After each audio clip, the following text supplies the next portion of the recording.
to 4, here is 3, 1 to 4 minor calyces. Attached to this calyx, each one is a portion of the medulla. This is the medulla, and this outermost layer is the cortex. So a pyramidal region, triangular region attached to the minor calyx called renal pyramid. The region of the cortex above it, this is a part of the cortex, are cortical region attached to the renal pyramid, and in between the pyramids are the renal columns. The part of the pyramid which enter to the calyx called renal papilla. The arteries that enter to the kidney, as we know, it is from aorta. The aorta gives rise to right and left renal arteries. The renal arteries are divided to 5 segmental arteries. The arteries will enter between the pyramids and called lobar. The lobar then give rise to the interlobar between the pyramidal lobes or medullary pyramids. Between them, the arteries called interlobar arteries. The interlobar arteries go to the cortex and make a curvature, this one, and called arcuate arteries. The arcuate give the interlobular arteries in the cortex. The area of the cortex above the renal pyramid called renal cortex, called lobule.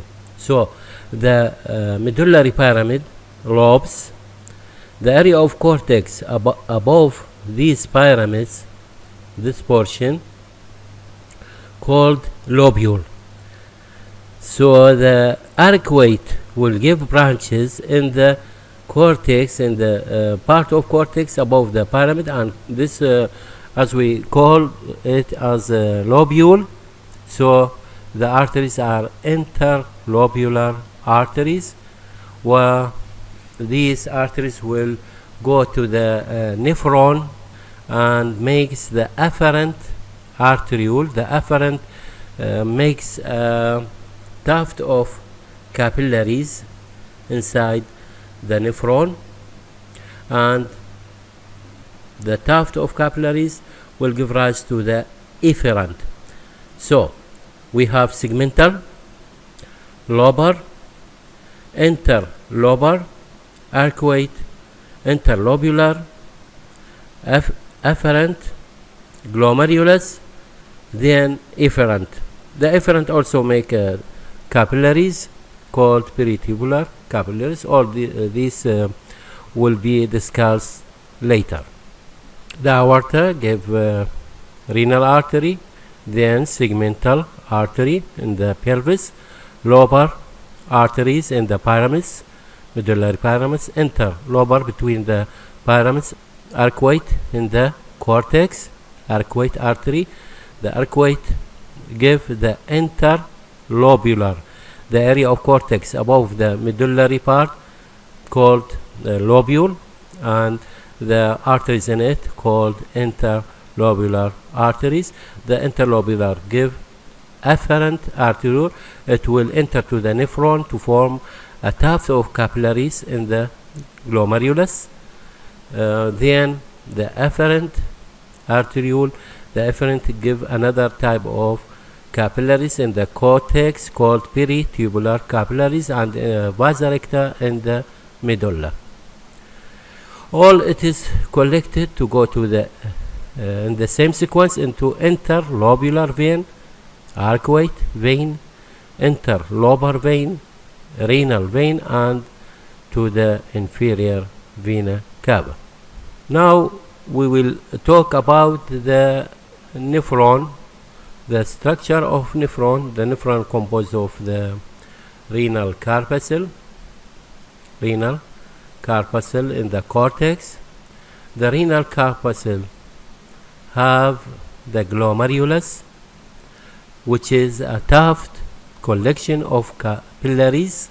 It is covered by the glomerular or Bowman's capsule. So the renal corpuscle composed of a capsule or Bowman's capsule, and inside is a tuft or collection of capillaries. Both of them will form the renal corpuscle. The tubular section or part of the nephron after the renal corpuscle, we have proximal convoluted tubule in the cortex. Lobe of Henle will enter to the medulla and return. We have descending part of it and ascending part, and in the medulla, and then enter to the cortex to form the distal convoluted tubule.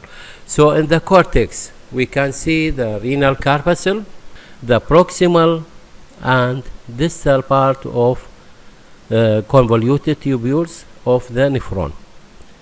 Lobe of Henle in the medulla. The blood vessels in the cortex are peritubular capillaries. In the medulla vasa recta, the distal convoluted tubule will go to the collecting duct, which will enter to the medulla and then to the pyramids. Collecting duct is not included in the structure of nephron. The ureters are a pair of narrow, thick-walled muscular tubes which convey urine from the kidneys to urinary bladder. The upper half lies in the abdomen and the lower half in the pelvis, but it's slightly contracted at 3 places. This is very important to know, these 3 places. The first one is at the pelviureteric junction. In the junction of the pelvis and ureter, there is a first contraction of the ureter. At the brim of lesser pelvis, the second contraction, and the third one at the passage through the bladder wall. The parts of ureter, for the purpose of description, ureter is divided into 2 parts, the abdominal part and the pelvic part. The abdominal part from the site of origin to pelvic brim, and the pelvic part from the pelvic brim to entry into urinary bladder. If we take a cross section anatomically, it composed of an outer fibrous tissue, and this is called the outer layer. The middle layer is muscular, smooth muscle, and the inner layer is epithelium. The type of epithelium is transitional. This will be covered in the histology lecture in the next week. The blood supply of the ureter by branches of renal artery, abdominal aorta, gonadal artery, common iliac artery, and internal iliac artery, inferior vesical artery. These 6 arteries supplied the ureter: the renal artery, abdominal aorta, gonadal artery, common iliac artery, internal iliac, and inferior vesical artery. The nerve supply is by autonomic nervous system. The urinary bladder is a sac, is a reservoir for urine, is a hollow muscular organ which functions as the reservoir for the urine received from the kidneys and to discharge it out periodically. The position of the urinary bladder: empty one in adults, situated between the pelvis or within the pelvis. When distended, it rises up to the abdominal cavity and becomes an abdominopelvic organ. Shape of the bladder: An empty bladder is four-sided pyramid in shape and has four angles, an apex, neck, and two lateral angles. It have four angles, an apex, neck, and two lateral angles, and also have four surfaces: the base, which is the posterior surface, two inferior lateral surfaces, and superior surface. Histologically, this is only outline. It will be discussed in detail in the next lecture. In histology, three layers: outer layer loose connective tissue, middle layer smooth muscle and elastic fibers, and the inner layer is lined with the epithelium, transitional type of epithelium. Interior of the bladder. The mucous membrane is straw colored and is thrown into folds. When bladder is distended, these folds will disappear. The posterior wall shows a smooth triangular area called trigone. The posterior wall shows smooth triangular area called trigone. There are no mucous folds in this region in the trigone. At the upper lateral angles of the trigone are the ureteric openings. Upper lateral angles of the trigone are the ureteric openings.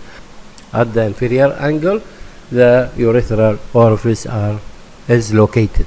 The urethra, as I said, we have male and female, and we will talk about anatomically about the differences between two. The urethra is a canal extending from the neck of the bladder to the exterior at the external urethral orifice. In the male, about 20 centimeter. Female urethra is short, 3 to 4 centimeter. Have an external urethral orifice between the vaginal orifice and the clitoris. Have two sphincters internally and externally. The internal one have thick muscle, which are smooth and involuntary control. The external one, external urethral sphincter, composed of skeletal muscle, and they are under voluntary control. The male urethra have internal urethral sphincter and external urethral sphincter, as the same in the female, divided to three regions: prostatic urethra and membranous urethra and penile urethra. Prostatic in the area which is exit from the urinary bladder. It is covered by the prostate. The membranous part passes through the pelvic cavity, and the penile in the penis.